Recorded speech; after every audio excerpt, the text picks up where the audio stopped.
1 Korintus pasal 2 ayat 1. Demikianlah pula ketika aku datang kepadamu, saudara-saudara, aku tidak datang dengan kata-kata yang indah atau dengan hikmat untuk menyampaikan kesaksian Allah kepada kamu.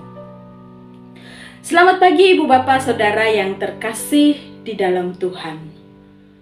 Siapa di antara kita atau siapakah orang yang tidak suka mendengar kata-kata yang indah? Kata-kata yang manis, kata-kata yang dirangkai sedemikian rupa, yang mendatangkan sukacita bagi orang yang mendengarnya, yang mendatangkan rasa senang di hati orang yang mendengar kata-kata tersebut. Ya, saya percaya, saya yakin bahwa setiap orang termasuk kita suka dengan kata-kata yang manis, kata-kata yang indah untuk didengar. Menarik sekali bahwa Rasul Paulus di dalam suratnya kepada jemaat di Korintus ini, seperti yang kita baca tadi, mengatakan justru ia datang kepada jemaat di Korintus tidak dengan kata-kata yang indah untuk menyampaikan kesaksian Allah. Tentu kita berpikir, wah, kalau bukan dengan kata-kata yang indah, apakah dengan kata-kata yang kasar, kata-kata yang menuduh, kata-kata yang menghakimi, kata-kata yang penuh amarah, atau apa maksudnya? Ibu bapak saudara yang terkasih di dalam Tuhan, kata-kata yang indah dan hikmat yang dimaksud di sini adalah kata-kata yang sengaja dipakai oleh Rasul Paulus sedemikian rupa agar jemaat di Korintus tertarik kepada apa yang ia sampaikan. Lalu kemudian mereka akan senang terhadap Paulus, memuja-muja Paulus, sehingga akhirnya bisa melupakan inti dari perkataan atau pengajaran yang disampaikan oleh Rasul Paulus, yaitu kesaksian tentang Allah. Itu sebabnya di dalam ayat yang kelima, Rasul Paulus mengatakan, supaya iman kamu jangan bergantung pada hikmat manusia, tetapi pada kekuatan Allah. Sekarang jelas maksudnya adalah supaya jemaat di Korintus itu tidak hanya terbuai oleh kata-kata yang indah yang disampaikan, lalu kemudian memandang Paulus sebagai seorang pembicara yang baik, seorang pengajar yang gak bikin ngantuk orang-orang yang ia ajar. Tetapi Rasul Paulus mau menekankan bahwa yang penting itu adalah inti dari apa yang ia sampaikan.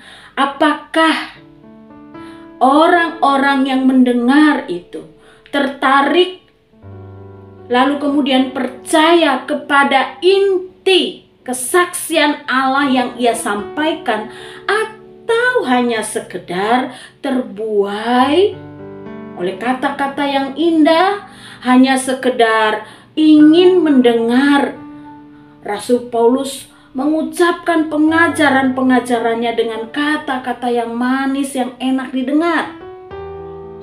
Sehingga akhirnya mereka hanya menunjukkan pandangan mereka kepada Paulus, mengidolakan Paulus, tetapi lupa kepada inti pengajaran yang sesungguhnya. Ibu bapak saudara yang terkasih, dalam kehidupan kita sebagai orang-orang Kristen, sebagai pengikut-pengikut Kristus, kita juga harus waspada dengan hal ini. Bukan berarti kita tidak suka mendengar kata-kata yang indah, kata-kata yang manis, tetapi maksudnya adalah jika ada pengajaran-pengajaran jika ada ajaran-ajaran yang didengar enak, didengarkan itu kok bikin kita nyaman, sehingga kita lupa mengkritisi inti dari apa yang disampaikan.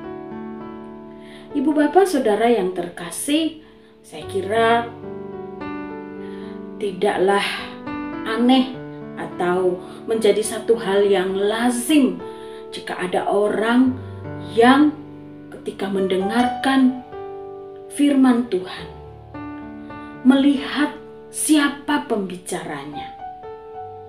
Pembicara yang banyak humornya, pembicara yang ngomongnya enak, nggak bikin ngantuk, pembicara yang bisa bikin ketawa-ketawa.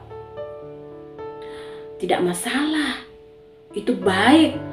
Teknik mengajar dan berkhotbah seperti itu untuk menarik perhatian juga diajarkan, harus dipelajari oleh pengkhotbah. Tapi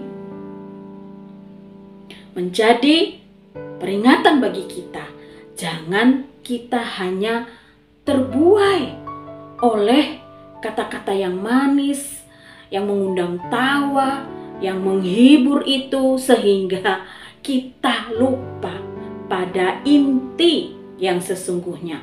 Kita hanya terpaku pada lucunya, pada humornya, pada ilustrasinya, tetapi lupa pada intinya dan abai untuk melakukannya di dalam kehidupan kita setiap hari. Mari ibu bapak saudara yang terkasih, kita menjadi orang-orang yang tidak hanya suka mendengar kata-kata yang indah. Kalau kata-kata yang indah itu memang kita kritisi, baik, membangun, mendukung, menopang, mengajar kita terima. Tetapi kalau hanya sekedar memuaskan telinga saja, mari kita kritis dan mari kita belajar untuk berhati-hati terhadap kata-kata yang indah. Tuhan memberkati kita. Amin. Mari kita berdoa. Bapa di surga, terima kasih untuk firman-Mu pagi hari ini.